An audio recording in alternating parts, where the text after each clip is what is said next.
Iniciaría sobre todo recalcando la importancia de la investigación básica para el desarrollo de nuevas tecnologías y estrategias para el tratamiento y para el diagnóstico. Esto es la importancia de la investigación básica en la medicina transnacional.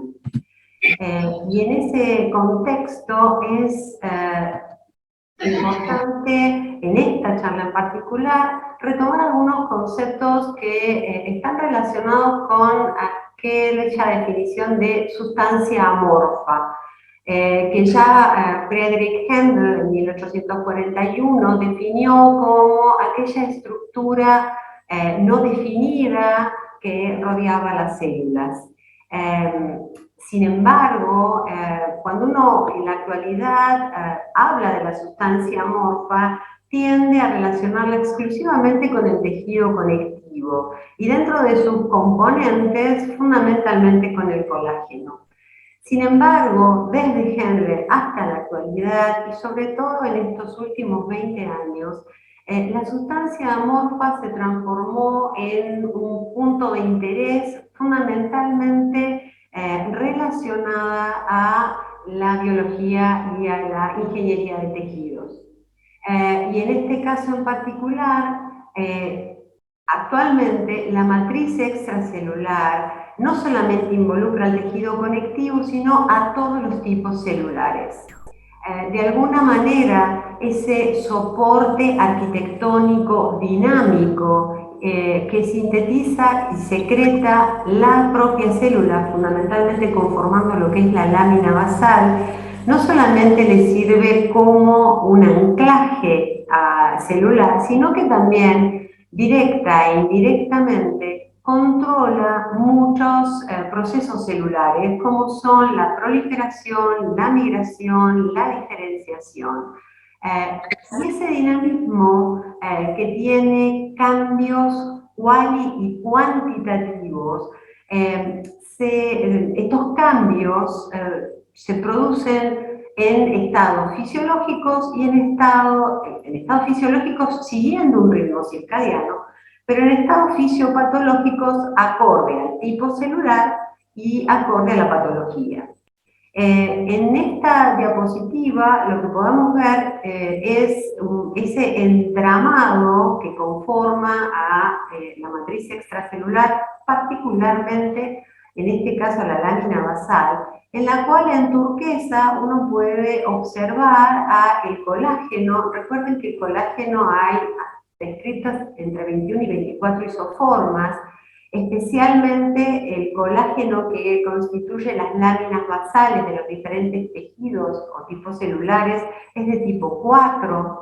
Este colágeno se dispone formando una red bidireccional sobre la cual se van a localizar glicoproteínas, por ejemplo, del tipo de la laminina, la actina, y estas glicoproteínas van a servir de nexo entre las células y ese entramado formado por el colágeno, adquiriendo entonces la matriz extracelular una disposición tridimensional, sobre la cual también interaccionan otro componente que son los proteoglicanos, en este caso representado por el perlecano.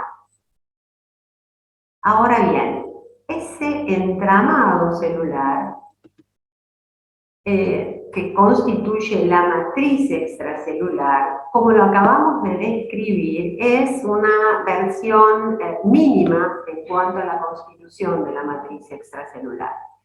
Y esto es porque si nos ubicamos en este esquema, lo que vamos a observar en esta línea gris, ¿sí?, es la membrana plasmática de la célula, sobre la cual podemos ver las distintas isoformas de las integrinas. Las integrinas de las células van a interaccionar con estas glicoproteínas, como por ejemplo las lamininas. Y como acabamos de describir, las lamininas a su vez van a interaccionar con las fibras de colágeno. De alguna manera, todo aquello que ocurra en el entorno celular va a impactar, ¿sí?, va a haber una transducción de señales fundamentalmente de tipo mecánica a través del citoesqueleto de la célula. Pero las lamininas, además, tienen dominios de interacción con otros componentes de la matriz extracelular, como son los proteoglicanos.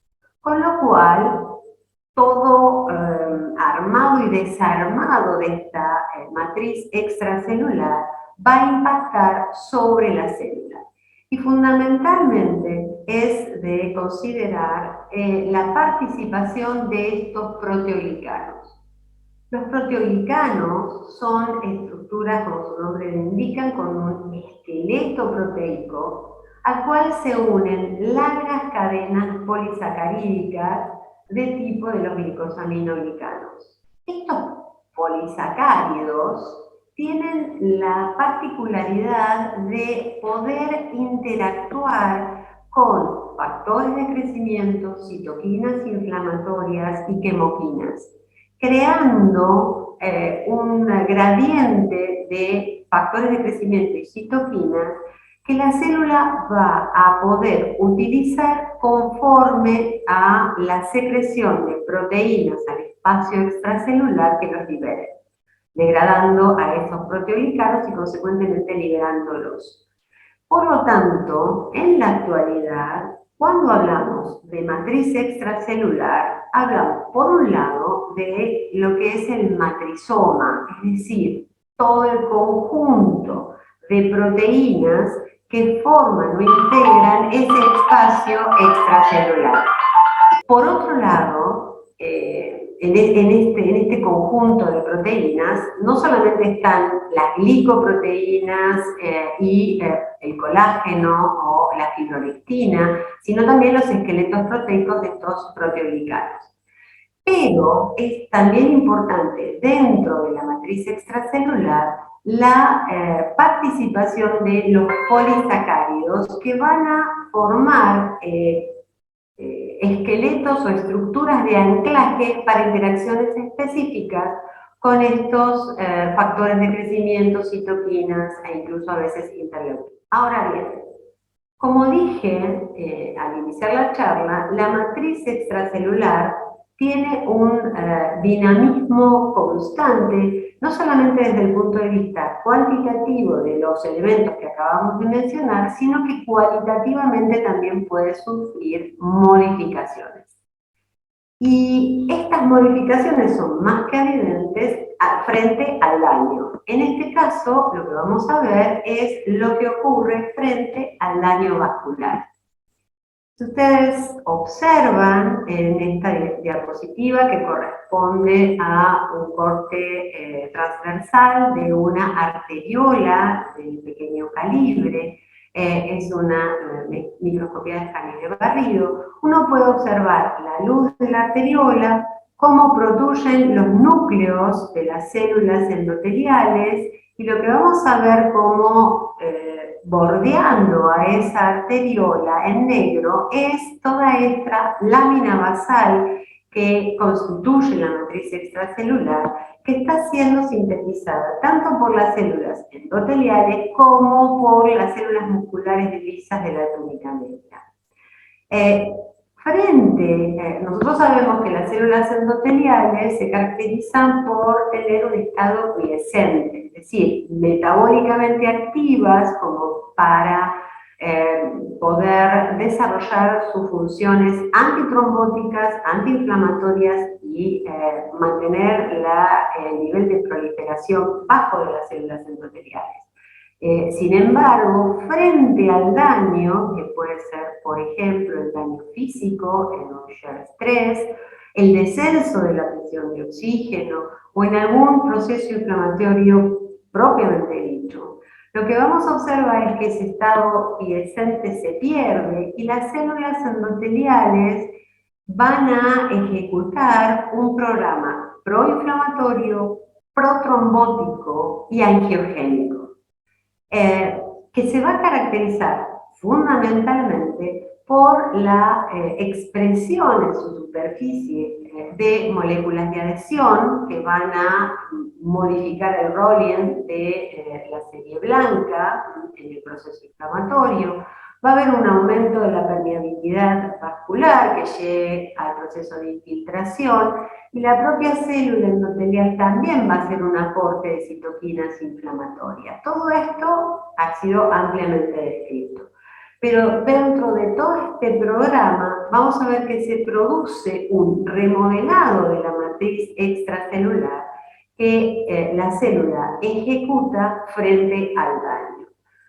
Suelo decir que la célula endotelial lo que va a tratar de elegir es, por un lado, la superficie sobre la cual va a caminar y el tipo de zapato con el cual va a caminar. ¿Cómo va a hacer esto? Remodelando su matriz, alterando la composición cual y cuantitativa de sus componentes.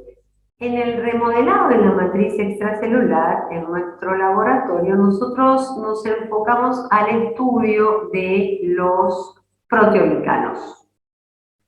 Estos proteoglicanos se caracterizan, como les dije, por tener un esqueleto proteico sobre el cual se localizan largas cadenas de polisacáridos, fundamentalmente del tipo de los glicosaminoglicanos.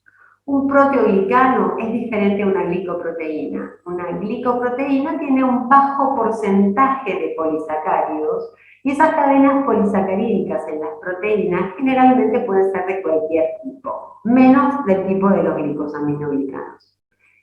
Sin embargo, en el caso de los proteoglicanos, podemos tener proteoglicanos con un esqueleto proteico muy pequeño y que muy similar, pero varía, por ejemplo, el tipo y la longitud de las cadenas de polisacáridos, de glicosaminoglicanos. Suelo decir que el glicosaminoglicano con mayor publicidad es la heparina, ¿sí? En el caso de la túnica media de las láminas basales, tenemos otro tipo de glicosaminoglicanos formando parte de los proteoglicanos. Y aquí entran en juego, por ejemplo, los heparansulfato, los condroitinsulfato y los dermatansulfato. Todos estos son polisacáridos del tipo de glicosaminoglicanos. ¿Cuál es la particularidad de estas cadenas de glicosaminoglicanos? Son largas cadenas polisacarídicas con unidades disacarídicas repetidas, ¿sí? En las cuales uno es una N-acetilgalactosamina o glucosamina y otro es un ácido hialurónico, que puede ser glucurónico o hialurónico, un ácido hexaurónico. ¿Cuál es la particularidad de los GAGs o los glicosaminoglicanos? Son moléculas altamente carboxiladas y fundamentalmente sulfatadas. ¿Esto qué quiere decir? Tenemos una alta densidad de carga negativa. Y esto era lo que en la sustancia amorfa, cuando hablábamos de estas moléculas, decíamos que estos polisacáridos son los que se hidratan, los que se relacionan con el agua y le daban a la sustancia amorfa el aspecto de gel, que amortiguaba la compactación.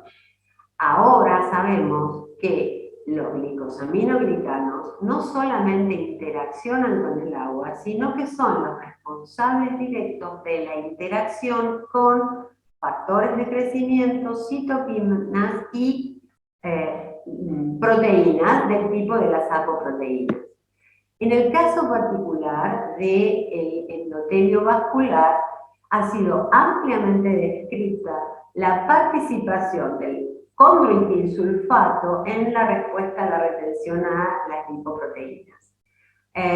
La alta densidad de cargas positivas que exponen las apoproteínas son las que interaccionan con las cargas negativas, fundamentalmente del condroitinsulfato, y esto retiene a la lipoproteína en el subendotelio, posibilita las modificaciones químicas de depresión proteica y de depresión lipídica que llevan a la agregación y a la respuesta, digamos, inflamatoria en el sitio de injuria.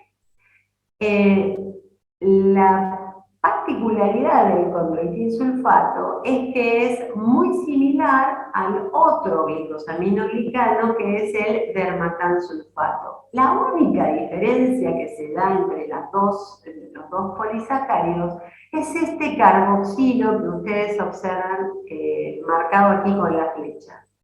Este carboxilo puede estar sobre el plano, ¿sí?, en el caso del condroitin sulfato, o por debajo del plano de la estructura de las sillas del azúcar. Es decir, que está por encima del plano en el condroitin sulfato o por debajo del plano en el dermatansulfato. Y esto que parece tan mínimo es lo que determina la mayor probabilidad de interacción del condroitin sulfato con la apoproteína en el momento de la injuria. La acumulación de condroitin sulfato en el subendotelio favorece la interacción con las apoproteínas y solamente una enzima que epimeriza ese carboxilato hacia una posición o hacia otra posición en la molécula del GAG determina la mayor o menor probabilidad de interacción con las apoproteínas y consecuentemente la mayor o menor probabilidad de formación de la placa tenomatosa. Si bien esto ha sido ampliamente descrito, a nosotros, como podemos llamarnos matrizólogos, lo que nos llamó la atención fue un trabajo que se publicó a partir del grupo, en realidad, de White, que dirige White. El primer autor de estos trabajos fue Nakajima, durante un periodo de tiempo analizaron las arterias de voluntarios, no, perdón, jóvenes sanos que habían tenido procesos, habían muerto por procesos traumáticos independiente de ningún factor de riesgo de aterosclerosis. La particularidad que se veía incluso en bebés era que en estos pacientes sanos se observaba, aún en este estado saludable, un engrosamiento difuso de la íntima arterial y que ese engrosamiento difuso que se detectaba en las necrosias desde el punto de vista de la anatomía patológica se acompañaba de un aumento en proteoglicanos, fundamentalmente que tenían una relación condroitin sulfato, dermatansulfato aumentada. Es decir, que en estos pacientes, ya antes de evidenciar factores de riesgo que los llevaran al desarrollo de una placa tenomatosa, había una alteración de la matriz extracelular del endotelio de esas arterias. Y en esa modificación prevalecía la relación condroitin sulfato-dermatansulfato en aquellos proteoglicanos que los tienen incorporados en su estructura. ¿Cuáles son estos proteoglicanos? Les voy a dar algunos nombres, pero son decorina, bilicano, persicano. En estos proteoglicanos, en pacientes jóvenes sanos, aparecían cadenas polisacarídicas muy largas y donde había mayor expresión de condroitin sulfato que de dermatansulfato. Esto sinceramente llamó nuestra atención. Entonces, lo que decidimos fue estudiar qué ocurría en la matriz extracelular de las arterias de las ratas tratadas con una dieta rica en triglicéridos, rica en colesterol, en realidad, perdón. Y sabemos que la rata no desarrolla placa teromatosa, y adrede elegimos ese modelo como un modelo de estudio de una matriz que aparentemente era resistente al depósito de apolipoproteína. Y lo que observamos es que, digamos, cuando dábamos durante 30 días la dieta rica en colesterol, nosotros veíamos un incremento, ¿sí?, en el colesterol total significativo a expensas de colesterol no HDL. Cuando observábamos las arterias de estos animales, lo que observábamos era un aumento, como puede observarse en esta parte superficial hacia la luz, de la proliferación de las células endoteliales. Observábamos hiperplasia de las células musculares lisas en la túnica media y un engrosamiento de la íntima, ¿sí? Entonces, lo que hicimos fue analizar la característica que tenían los proteoglicanos, y en este caso en particular solo les muestro las características que tenían los glicosaminoglicanos de esas arterias.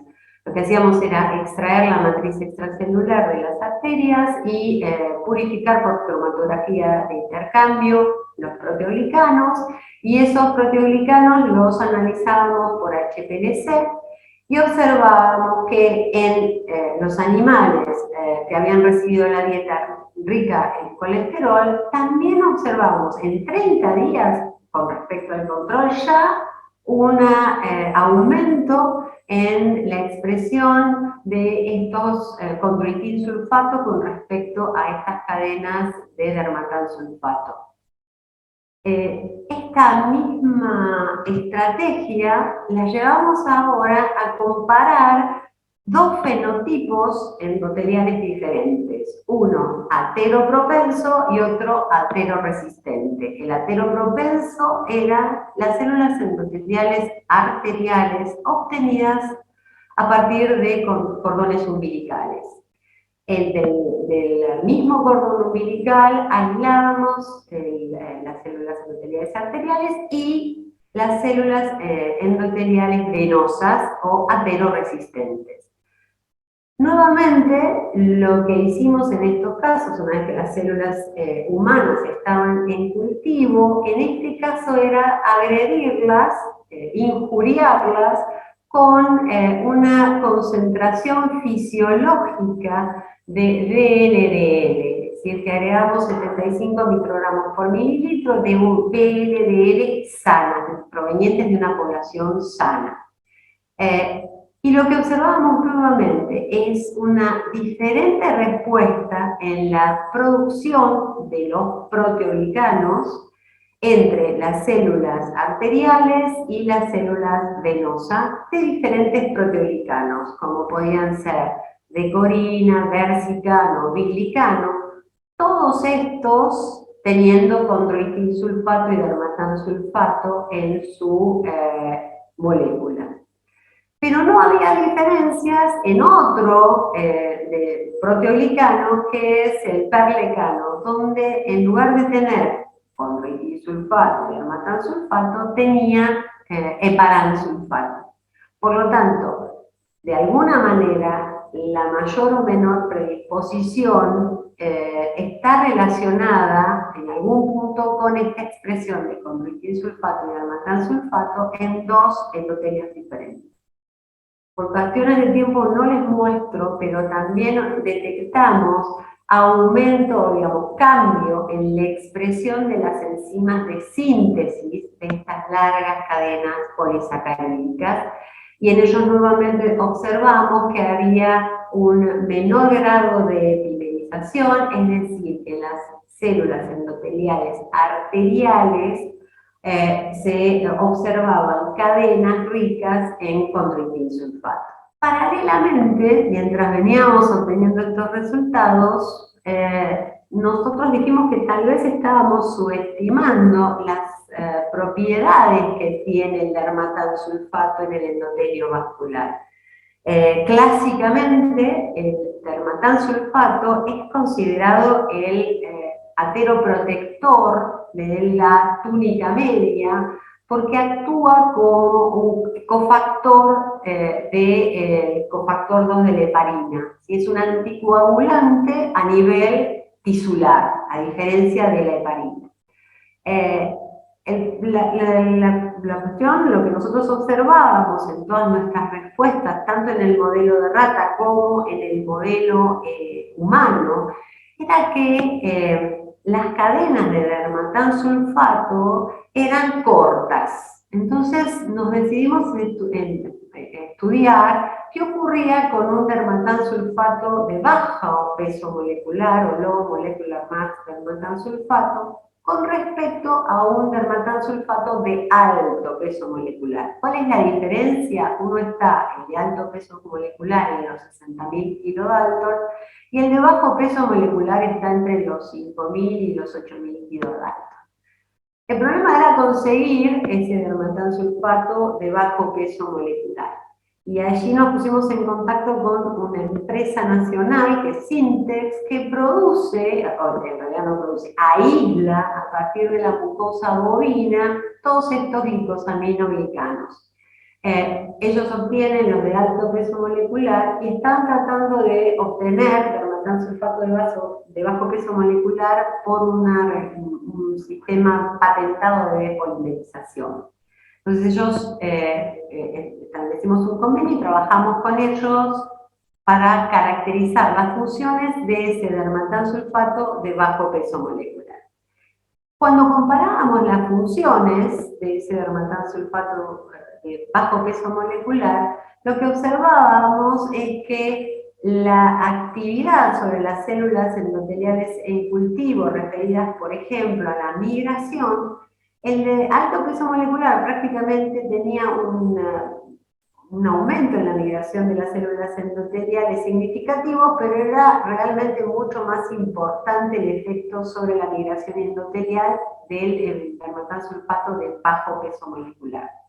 Esta actividad la lograba, la ejercía sin desencadenar una respuesta inflamatoria en el endotelio, es decir, que aumentaba la migración sin producción por parte de las células endoteliales del tumor necrosis factor alfa. Y por otro lado, lo que observábamos es que el dermatansulfato de bajo peso molecular también incrementaba la proliferación endotelial, es decir, tenía muchas propiedades benéficas con respecto a las actividades endoteliales. Entonces, nos propusimos,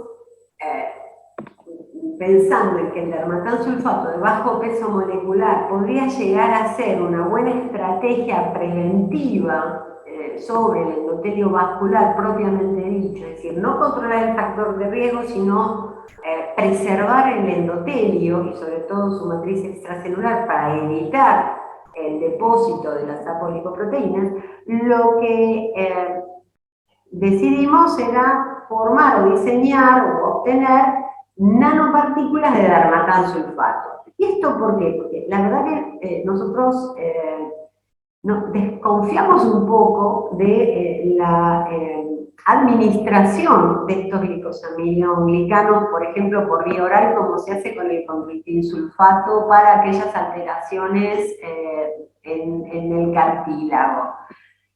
Pensamos que la absorción y la distribución no es tan específica, y entonces nos propusimos diseñar nanopartículas que distribuyeran dermatansulfato al endotelio vascular.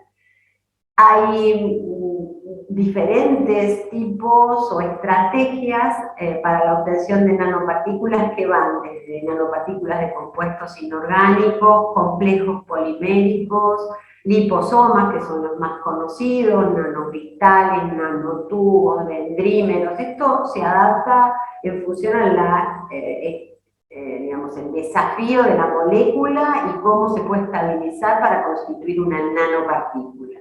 Nosotros optamos, dadas las características que les describí del dermatansulfato con una alta densidad de carga negativa, la de formar nanopartículas dentro del grupo de los complejos poliméricos.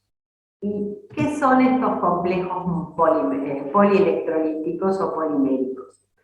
Lo que uno hace es valerse de la carga negativa del dermatansulfato y la carga positiva del quitosano. El quitosano es un compuesto biocompatible, biodegradable, no es tóxico, que se obtiene a partir del exoesqueleto de los crutáceos. y tiene una alta densidad de carga positiva. Entonces uno lo que hace es conformar este complejo polielectrolítico y formar la nanopartícula. Y uno siempre piensa que esto realmente requiere de alta infraestructura, ¿sí? Y en realidad se obtienen por lo que se denomina gelificación inotrópica.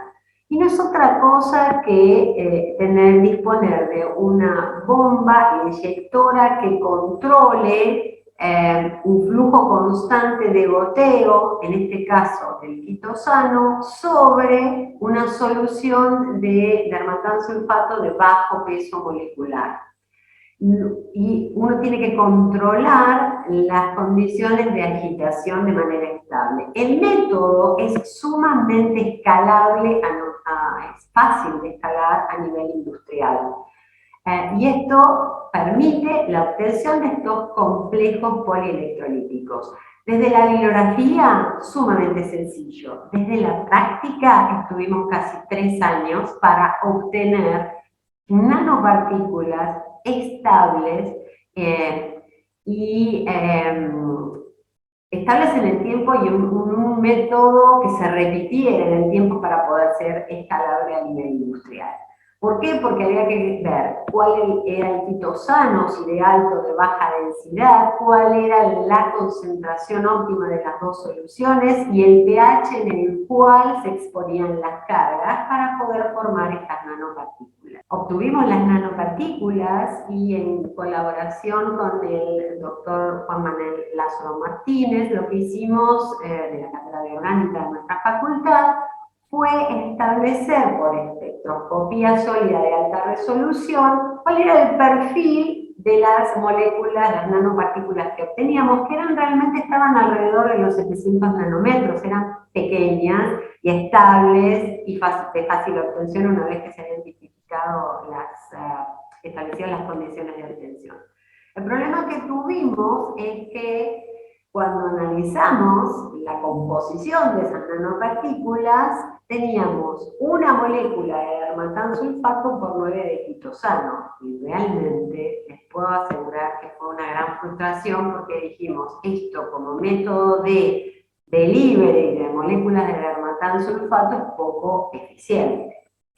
Pero cuando analizábamos esas moléculas, esas nanopartículas, estas formulaciones en los cultivos, lo que nos llamaba la atención es que ustedes lo que observan acá son cultivos de células endoteliales sometidos a una incubación de 2 horas con las nanopartículas y luego las lavábamos y observábamos. Uno puede ver el depósito de estas nanopartículas fluorescentes, estas las obtenemos en las mismas condiciones, pero utilizando FIT-C, un fluorocromo, quitosano marcado con un fluorocromo. Entonces tenemos nanopartículas fluorescentes, que son las que podemos observar en las 2 imágenes superiores. Lo que nos llamaba la atención es que cuando nosotros hacíamos el mismo experimento en cocultivos, solamente las nanopartículas en estos cocultivos entre células endoteliales y macrófagos, las nanopartículas solo interaccionaban con las células endoteliales y no con los macrófagos. Por lo tanto, teníamos una baja proporción en las nanopartículas de dermatansulfato, pero una interacción selectiva, solo estaba uniéndose en las poblaciones que estábamos estudiando con el endotelio. Entonces, nos pusimos un poco a estudiar esta interacción. Y lo que hicimos fue, en ese momento, estudiar la interacción nuevamente de las nanopartículas con las células endoteliales, analizando un poco los receptores de las células endoteliales, que podían interaccionar con el dermatansulfato. Y había 2 tipos de receptores, uno que es el JARE y otro que es el receptor CD44. El receptor CD44 es un receptor que interacciona fundamentalmente con el ácido hialurónico, pero es bastante promiscuo y no solamente interacciona, digamos, tiene varias isoformas y tiene la capacidad de interaccionar con el dermatansulfato. Entonces, potencialmente era realmente muy llamativo y pensábamos que podía ser el responsable de la interacción. Y por otro lado, la importancia del receptor CD44 en la interacción de las nanopartículas con el endotelio está dado porque el CD44 es un sensor de estrés. Se lo llama sensor de estrés porque interacciona con las moléculas de ácido hialurónico de la matriz extracelular y sobre todo con los fragmentos del ácido hialurónico que se liberan frente a este remodelado de la matriz extracelular. Así que para nosotros era realmente muy sugestivo que este podría llegar a ser el receptor implicado. Entonces lo que hicimos fue cultivar células endoteliales, acá están en condiciones basales de control, las activábamos con el lipopolisacárido bacteriano y veíamos que había una interacción y una endocitosis importante de las nanopartículas. En otro experimento lo que hacíamos antes de la activación era incubarlas a las células endoteliales en presencia de dermatansulfato o en presencia de un anticuerpo anti-CD44. Y en ambos casos, cuando o incubábamos con dermatansulfato o incubábamos con anti-CD44, lo que veíamos era un descenso importante de la fluorescencia que daba idea de que aquí las nanopartículas no estaban interaccionando. Paralelamente, lo que hicimos fue dosar la expresión de CD44 en todas las condiciones y observábamos que tanto en presencia del lipopolisacárido como del lipopolisacárido con dermatansulfato, el receptor se expresaba y por lo tanto el bloqueo del dermatán sería responsable, ¿sí?, de la no interacción. Y cuando lo que hacíamos era incorporarlo con el anti-CD44, con el anticuerpo, lo que veíamos era un descenso en la expresión del CD44 por un mecanismo de feedback, ¿sí?, interno de la célula, y eso realmente también justificaba que el responsable de la interacción de la nanopartícula con la célula era ese receptor, el CD44, mientras que el responsable de la interacción por parte de la nanopartícula era el dermatansulfato. Y algo que siempre uno se cuestiona cuando trabaja con estas fluorescencias es, ¿solo se pega la nanopartícula? Porque podría ser que estuvieran pegadas, aunque realmente que interaccionaran, aunque las imágenes daban como que el núcleo era negativo, como que no había fluorescencia en el núcleo, como que no había nanopartículas en el núcleo. Entonces lo que hicimos fue una microscopía confocal con cortes de las células desde la base de las células hasta su superficie. Y lo que observábamos es que en todos esos planos de corte siempre había nanopartículas. Y entonces hay una interacción selectiva dependiente del CD44 y del dermatansulfato de parte de la nanopartícula, y esas nanopartículas no solamente interaccionan, sino que también son endocitadas. Ahora bien, perdón, Graciela. Entonces, habíamos abandonado un poco la idea de hacer un delivery de dermatansulfato y abrimos el estudio hacia el delivery de drogas para prevenir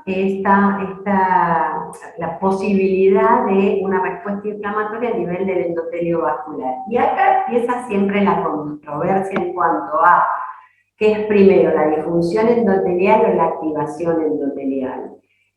Y si bien la disfunción endotelial se caracteriza por un descenso del óxido nítrico y de fundamentalmente la genosintasa o la actividad de la genosintasa, la activación se caracteriza por un aumento en la translocación al núcleo del factor transcripcional NF-κB, que lo que hace es un aumento en la expresión de las moléculas de adhesión.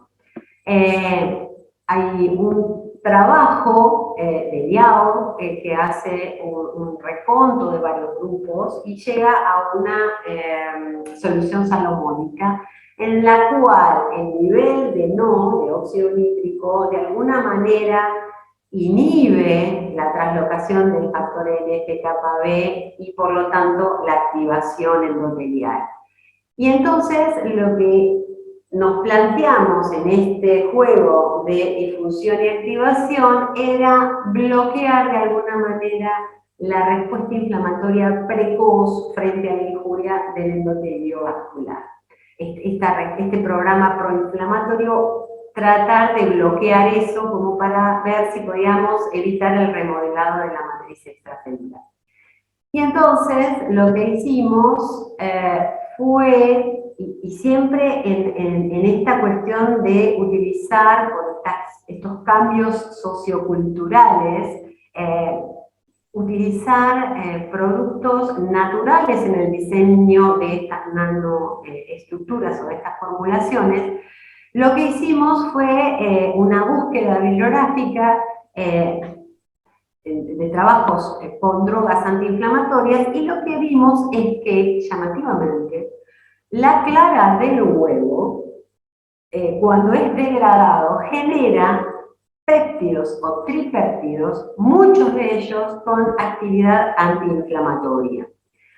Uno de esos tripéptidos es el IRW, que está formado por isoleucina, arginina y triptofano.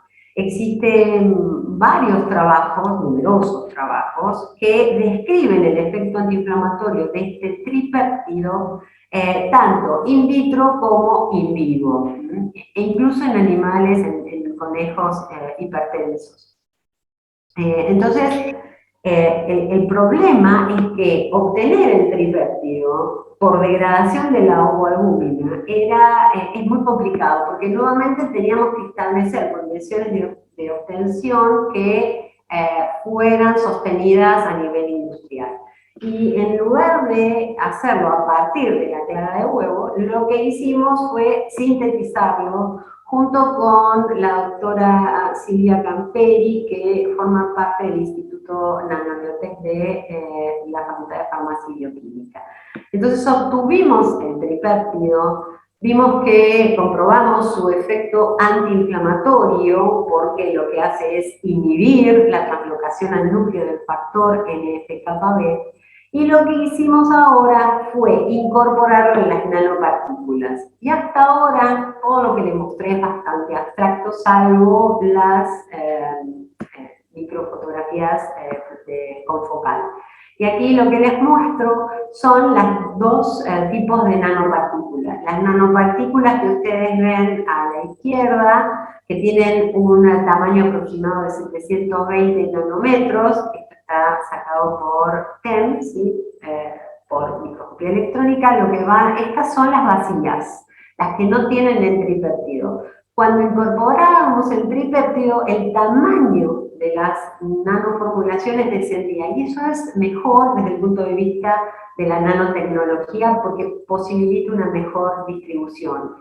Entonces teníamos nanopartículas cargadas con el tripéptido, y entonces ahora altamente estables, también se podía escalar desde el punto de vista industrial, y lo que hicimos entonces fue analizar a estas nanopartículas sobre el endotelio vascular humano.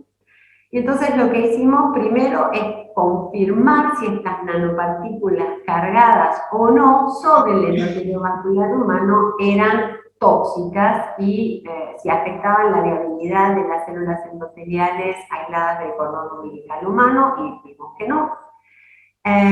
Nuevamente, no sé si se logra apreciar, pero nuevamente lo que hicimos fue microscopía confocal con estas nanopartículas marcadas con FIT-C, y lo que observábamos desde, bueno, en este caso sería desde la base hasta la superficie celular, que no solamente interaccionaban con las células endoteliales, sino que también eran estas nanopartículas endocitadas. Uno puede observar la fluorescencia dentro de las células. Lo que veíamos es que nuevamente las nanopartículas solo interaccionaban con las células endoteliales y no con los macrófagos. Lo que tenemos en esta figura C1 y C2 son macrófagos no reactivos. Y que cuando estas células endoteliales endocitaban a las nanopartículas, había una inhibición de la translocación del factor NF-κB, que lo vemos por inmunofluorescencia, pero lo que les traje acá es cómo estas nanopartículas inhiben la actividad de las metaloproteinasas, sobre todo de la metaloproteinasa 9, ¿sí?, que es la que se activa en procesos inflamatorios en el endotelio vascular. Por lo tanto, y resumiendo, estudiamos la dinámica de la matriz extracelular vascular a través de los cambios cuali y cuantitativos, particularmente de los proteoglicanos, y sobre todo nos focalizamos en las cadenas de los glicosaminoglicanos. Esto nos permitió diseñar las nanopartículas bioinspiradas, que interaccionan selectivamente y son endocitadas por el endotelio vascular a través del receptor CD44 en una interacción dependiente con el dermatansulfato. Son capaces de inhibir el factor transcripcional, translocación al núcleo del factor transcripcional NF-κB, y de alguna manera serían responsables de una modulación temprana en la respuesta inflamatoria vascular frente a la lesión. Todo esto que les cuento no hubiera sido posible sin la activa participación de un montón de gente en el grupo, las becarias doctorales, Roxana Oberker, que actualmente está trabajando en la Universidad de Parma, de Janina Racente, que actualmente trabaja en el ANMAT, y de los nuevos integrantes del grupo, los dos becarios doctorales, Agustín Blachman y Ariana Viroco, y de nuestra reciente incorporación, Sofía Curcio. Todo este trabajo, como lo dijimos, está desarrollado en la Facultad de Farmacia y Bioquímica, en el Departamento de Ciencias Biológicas, en la Cátedra de Biología Celular y Molecular, y en el Instituto de Química y Físico-Química Biológica, CONICET Cuba. Bueno, quedo abierta a todas las preguntas y les agradezco que me hayan acompañado. Yo un comentario nada más para... después puede ser que tenga alguna pregunta, pero como comentario lo que quería decirte, Graciela, excelente, nos mostraste la vereda enfrente o lo especular del proceso heterogénico, porque acá somos todos lipidólogos y creemos que lo único responsable para la heterogénesis es la lipoproteína con su ApoB, y que tiene que entrar y en esa retención, ¿no?, en esa interfase, bueno, participan todos los componentes de la pared que dijiste, ya sea la matriz extracelular, los proteoglicanos y demás. Así que nos hizo bien ese refreshment de tener en cuenta todos los componentes y que sé que hay también desarrollos farmacológicos al margen de la parte lipídica, ¿no es cierto?, a los componentes de la pared. Nada más eso. Voy a escuchar las preguntas del resto. Bueno, muchas gracias, Graciela, muchas gracias, Laura, por tu comentario. Ahí Pablo tiene una pregunta. Hola, Graciela, bueno, felicitaciones, la verdad que, como dijo Laura, nos mostrás el lado B de que no todo es ApoB, pero yo tratando de unir un poco la teoría lipídica con todo lo que nos has explicado, me preguntaba, porque en la primera parte de tu charla hablaste de que ustedes estimulaban o agredían el endotelio, la célula endotelial y elegían no HDL o VLDL, y yo me preguntaba si esto era por el efecto inflamatorio que tienen este tipo de partículas, digamos que a diferencia de lo que es LDL pura, que no es tan inflamatoria, cuando vos tenés no HDL o VDL o triglicéridos o remanentes o toda esta parte de lipoproteínas que tienen un efecto más inflamatorio para buscar la disfunción endotelial. ¿Es así que ustedes utilizaban este tipo de lipoproteínas para generar esto? Sí, en realidad, digamos, habíamos partido de estimulaciones con LPS, donde nosotros teníamos un aumento en la translocación del factor NF-κB. Necesitamos un modelo, si bien no tan exacerbado como el lipopolisacárido, que sea lo más heterogénico e inflamatorio posible para ver la función. Incluso, no lo muestro acá, pero trabajamos con VLDL, en este caso en una concentración fisiológica, pero llevamos a hasta 140 microgramos por mililitro, es decir, una concentración mucho más elevada, y las nanopartículas también funcionaban, es decir, digamos, como que la injuria heterogénica tal vez habría que probar en otras variables, digamos, como bien vos decís, Pablo, trabajar con LDL para ver si logramos preservar, digamos, al no depender tanto de la respuesta inflamatoria, si puede llegar a ser preservado ese endotelio. Lo que estamos trabajando también en paralelo, y que no lo mostré, es que aquí yo lo que muestro es la actividad antiinflamatoria del tripéptido. Pero no sabemos qué pasa con el dermatán sulfato, que cuando es endocitado puede tener un efecto también per se. Lo que sabemos sí es que el quitosano no tiene mucha participación porque escapa de la vía del endosoma, y entonces eso también le da como a la nanopartícula la posibilidad de que permanezcan mucho sus componentes en la célula y que sean utilizados. Entonces no sabemos cómo impacta el dermatán sulfato en la síntesis o en el remodelado vascular. Y por ahí nos independizamos de la respuesta inflamatoria. Bien, perfecto, muchas gracias. La verdad, digo la respuesta porque estamos trabajando en eso ahora.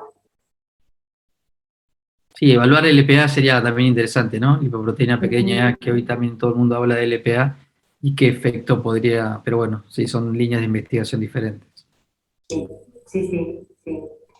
Lo bueno de estos encuentros es que al interactuar surgen más dudas, pero surgen también posibilidades de colaboración y de trabajo conjunto. Me parece que eso es más que importante también en este tipo de encuentros. Muy bien. Graciela, te hago una pregunta con respecto a estas, ¿no? Puntualmente las nanopartículas que ustedes diseñaron. ¿Tienen pensado o cuál sería la vía de administración o distribución si uno quisiera trasladarlo, digamos, a humanos? Porque vos hablaste de la absorción, de la biodisponibilidad. Sí. La verdad que que vía oral no, se inyectarían. Sí, porque el quitosano se adhiere muy bien a las mucosas, porque tiene mucha carga positiva, entonces se adhiere muy bien a las mucosas. Antes de pasar a los animales, como todos los protocolos de uso de animales son bastante estrictos, lo que estamos haciendo momentáneamente es una digestión in vitro. Simulamos todo el proceso de digestión in vitro para ver la estabilidad de las nanopartículas. Y hasta este momento nosotros lo que hacemos es trabajar con las enzimas gástricas, ATH gástrico, y las enzimas intestinales, junto con las pancreáticas y las intestinales, y lo que observamos es que las nanopartículas siguen siendo estables. Y otra cosa que también hasta este momento hemos evaluado es que una vez lo que hacemos es tratarlas por esa digestión in vitro, se pegan al epitelio intestinal, o sea que podrían llegar a ser absorbidas. Así que bueno, estamos trabajando en eso, para poder justificar después la administración por vía oral. Pero también estamos viendo qué pasa cuando están en sangre. Entonces trabajamos con el suero humano para ver si cuando uno las incuba en diferentes concentraciones siguen siendo estables, porque la cuestión es que se distribuyan. Entonces lo que queremos es que se distribuyan. Entonces, bueno, estamos viendo primero cuán estables son.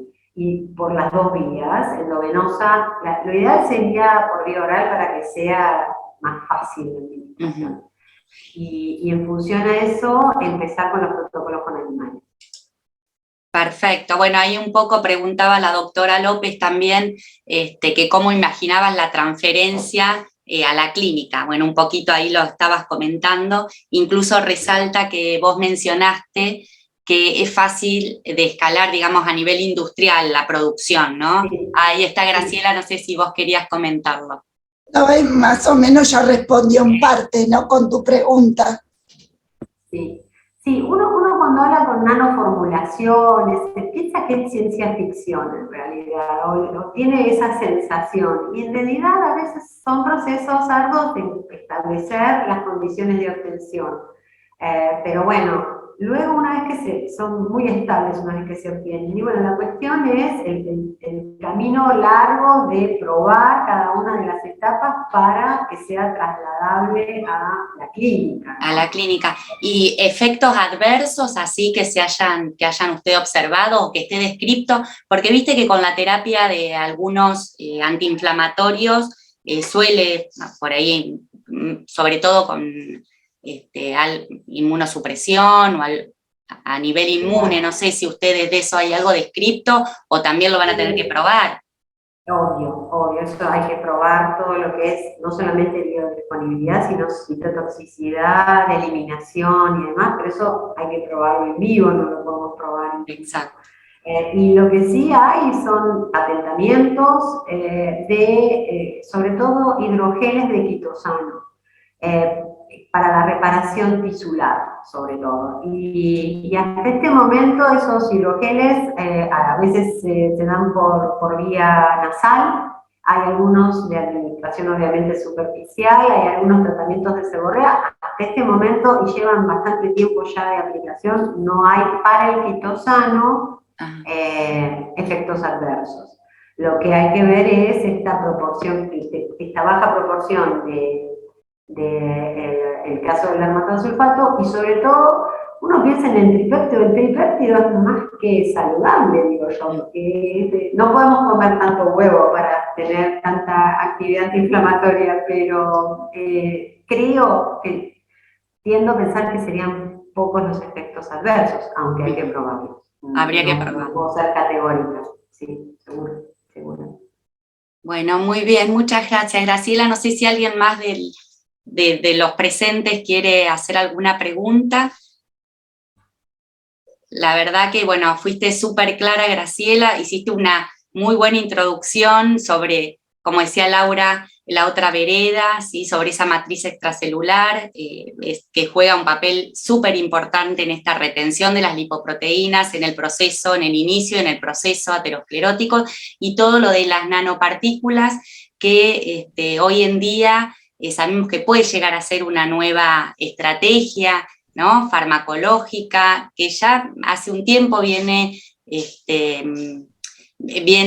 estudiándose, haciéndose formulaciones, pero bueno, siempre que uno pueda hacer nuevas formulaciones bien dirigidas y con todo este estudio que fuiste contando, cuáles fueron tus dudas, cómo fueron resolviendo el grupo de trabajo y que pueda estar al alcance, la verdad que todo un logro y bueno, y es para seguir. Así que bueno, felicitaciones y gracias nuevamente por aceptar la invitación y arrojarnos un poco más de luz. Muchísimas gracias a todos y a la sociedad. Realmente fue un placer estar y realmente de las preguntas también surgen nuevos desafíos. Así que muchísimas gracias. Bueno, gracias a vos. Bueno, los esperamos al resto en el próximo Ateneo, ¿sí? En el mes que viene, que ya vamos a difundir bien la fecha y cuál es el próximo disertante. Así que bueno, buenas noches a todos y muchas gracias por estar presente.